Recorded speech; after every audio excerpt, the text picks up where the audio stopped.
மக்களே இன்னைக்கு மதியான சாப்பாடு நாங்க வெளியே இருந்தா வாங்கியிருக்கோம். இன்னைக்கு வந்து ஒரு அடிப்பொலியான சாப்பாடு தான் மக்களே. நம்ம நாகர்கோயிலே ஃபர்ஸ்ட் டைம் தம் பிரியாணி, அதுவும் பீஃப்ல சேல் பண்றாங்க. அங்க இருந்தா நாங்க இன்னைக்கு வந்து ஒரு பீஃப் பிரியாணி வாங்கிட்டு வந்திருக்கோம். எப்படி இருக்குன்னு இப்போ உங்களுக்கு ரிவ்யூ சொல்ல போறேன். இவ்வளவு பிரியாணியும் 160 rupees தான்.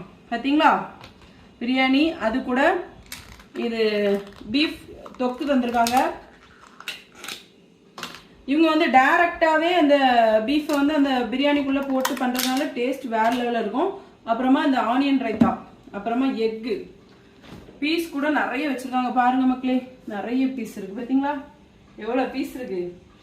இந்த கிரேவி எது கூட போட்டு கொஞ்சம் ஆனியன் ரைத்தாவை எடுத்து கொஞ்சம் முட்டையை எடுத்து இப்படி வச்சு சாப்பிடும்போது வேற லெவல் மக்களே. நீங்களும் கண்டிப்பா இந்த பக்கம் வந்தீங்கன்னா, இது எங்க இருக்குன்னா பெதஸ்தா காம்ப்ளெக்ஸ்